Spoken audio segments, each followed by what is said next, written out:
Hello, ladies and gents. Welcome back to another Real Talk. My name is UDJ, and of course, this is your show, Real Talk Today.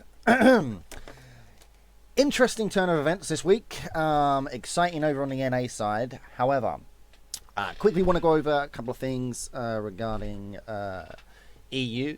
EU has taken a massive turn for the worst. It's took a massive hit.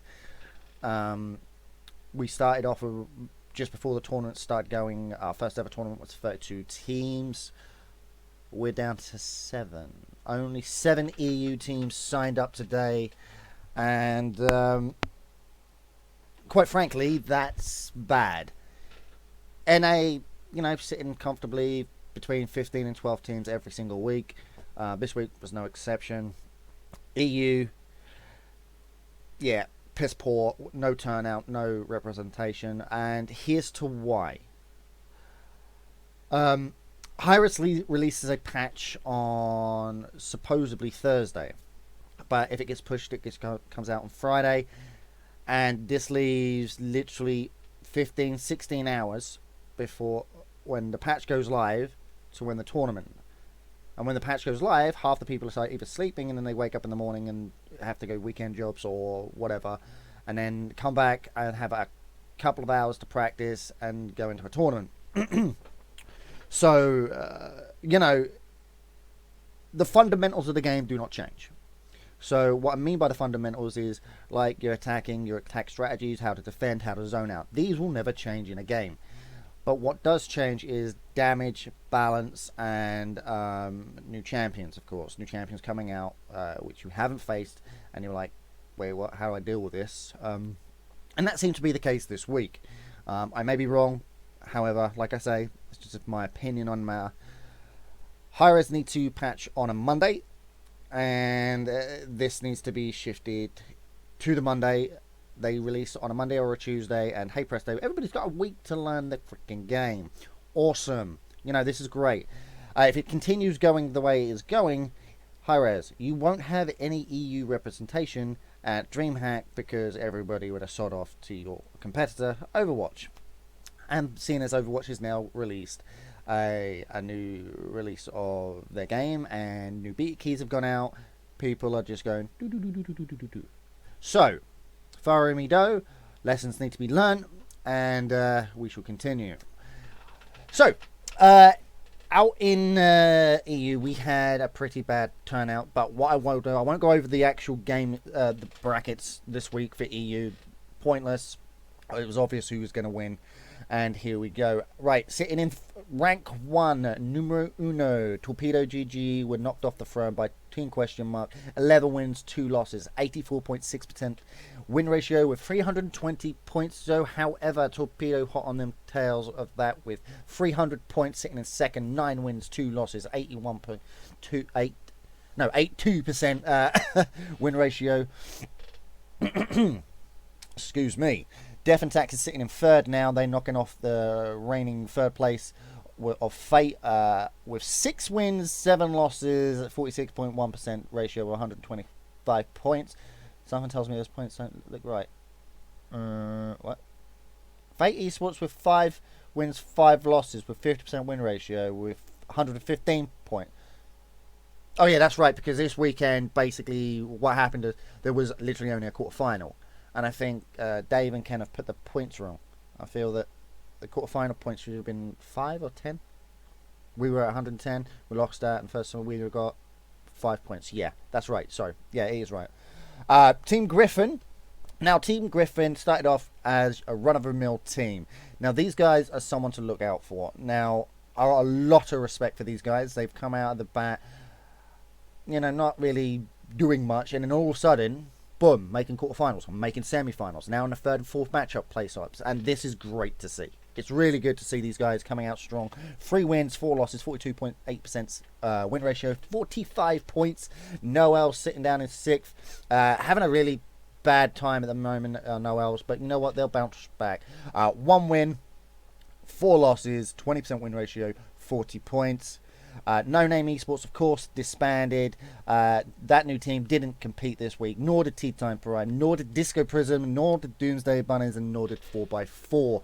So, literally 1, 2, 3, 4, 5 the top 5 teams competed, and you know, when you look at things like that and you think, hang on a minute, that's looking pretty drastic there for EU. Anyway, we're going to switch it over to NA. Bosch. See, I did it. See, magic. I did it correctly this time, boys and girls. Kugami. Please tell me I've got that name right. Like, literally, Mo literally was typing to me, going, Jay, look how I write it and pronounce it like this, and I'm still going to butcher it. I know I am. I'm going to try it. Kugama or Kugami. Kugami. I have to have got one of them, right? Seriously, come on. Anyway, it came out strong this weekend. They looked really fantastic, and I'm like, you know what? I'm slowly becoming a fan of these guys. A lot of respect for these guys. They did great. Hold'em 1 Gaming, still in rank 1, 10 wins, 2 losses, 83.3% win ratio with 280 points. Kugami, formerly known as Renegades, 9 wins, 2 losses, 81.8% win ratio, 220 points. Hot on the heels of them holding 1. It can go any way. And of course, we've got down in 3rd, Ronin with 8 wins, 5 losses, 61.5% win ratio, 210 points. Oh my god, hype. NA looking extremely competitive. It could go any way. Like, whoever wins next week takes number 1 spot. This is looking sick. So, Warpath Gaming, my boys, down in 4th, looking at 6 wins, 5 losses, 54.5% win ratio, 135 points. Benched with 6 wins, 4 losses, 60% win ratio, 70 points, down in 5th. Exile in 6th. Ripple Gaming in 7th. G-Team Academy 8th. Zenith Black. You know what? These guys are, it's like, you know, when the term flogging a dead horse, that's what they feel like. But you know what? These boys are still coming out every single week, and kudos to them. Well done to Zenith Black. 1 win, 3 losses, 25% win ratio, sitting joint 8th with GT Academy. Coation, 0 wins, 3 losses, 15 points. Same with Back to Basic. And Back to Basic, are they finished? Who knows? We don't know. If anyone could let me know, that'd be great. Woot Gaming, I'm not sure they even competed. Now,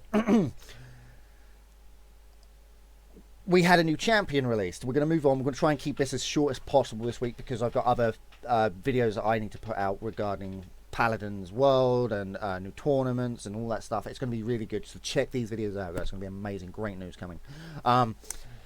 New champion, Androxus. Okay, the most mobile god champion. I said god, didn't I? Yeah, whatever. Smite. You know, can't get rid of it. In the game. Like, seriously, oh my word. This thing flies, it dashes, it's got a burst, it's got everything. And a lot of people in the EU tournament didn't know how to deal with that, considering like they only had 15 hours to prepare, or even less than that. I was told by one team that literally they came back from work, practiced for an hour, then went into the tournament. Huh? You know, you just think to yourself, why, right? But anyway, that it is what it is. This is esports, and Hi-Res want us to adapt. But if you've literally got that sort of time to adapt, there is no adapting. Okay, and it's clearly showing now. EU has just dwindled. There's hardly anybody playing. Saylarden, he's made a new team. That's looking good. Cage is putting a team together. So, you know, we've got some fresh old blood coming back into the game. But, you know, the fresh blood's there as well. Do we need this switch, though, with the patches? That's 100%. We really do. And I don't think just the EU's complaining about this. I mean, there was a massive blunder with NA. We're in the finals. And maintenance is... So a server message comes up in the middle of the freaking final match saying, maintenance, servers will be going down in 15 minutes. Hi-Res, what the fuck are you doing? This is your own tournament. Like, not to mention you shouldn't even be at work on the weekends. Kudos to you for going in on the weekend and fixing your shit. But, your sponsored tournament, you know, the one that you're giving money to. And, of course... Once it went down there, like, the game needs to shut down and whatnot and do all its bits before it'll actually thing. And so they cancelled it. They cancelled the maintenance rather than just resetting the server. And of course, everybody was raging. Like, you couldn't select a match, you couldn't challenge match, you couldn't do anything. And then Dave and Ken had to literally go to Hire and say, hey, like, we're in the middle of a tournament here. Can you sort of just reset it, get it done? So they put the servers down, put it back up, and hey, presto, 20, 30 minutes later, we could get on with things. It did. I don't know. Right, so if I can just scroll up, this is the NA one, you see it. So if I just scroll up, I just wanted to look at the finals. Ronin beat out, formerly known as Renegades, 3-1. Now, if we come back down to the points, I want to just go over the points on NA because it is damn close. And rightfully so, you know. A lot of teams are putting their bloody effort into this. I mean, the top 4 teams are looking so strong. Holden 1, Kagami, Ronin, Warpath. These guys look absolutely out of your mind strong. Warpath need to literally win it next week to have a shot at whatever. I mean, we go into week 5 by the looks of things. I can see week 7 on there, March 27th. We don't know if we're going to go that far because obviously we've only got 3 months before DreamHack. So where do we go? Where does it stop? What are we going to gain out of this? Nothing? Are we going to get a little certificate or trophy? Nothing? Anything? Maybe? Nothing? Preseason champs? No? Nobody knows. Not to mention, there's been no information given by Hi-Rez about DreamHack. Are we getting accommodation? Are we being helped out with getting over there? Do organisations need to start booking their tickets? We need to know now because the closer to the tournament, the prices go up. And I'm just sitting here thinking, hello, hi Rez. So, like, a lot of people have been coming to me and asking me, like, do you know anything? So I've sent an email, and Dry Bear has literally said there will be an announcement soon. And I sent this last week, and we still haven't had anything. So I'm a little worried because, like, people want to start booking time off work and stuff like that, and people have got exams. Hi Rez, you're leaving this a little bit too close for comfort for a lot of people. It's time to kick it in gear here. Because obviously, I work as well as own this organisation, Fate, and you know I pay all my bills and all that with it. So I need to know. We've got a date, but we need to know when the qualifiers are, so I can put some effort into doing things and sort my team out and stuff like that. Nothing. And you know, people are literally starting to worry now because it's 3 months. It's like 4 weeks just to get a damn day off of work. If you need a week, you need to give it a little more time, and we're running out of time.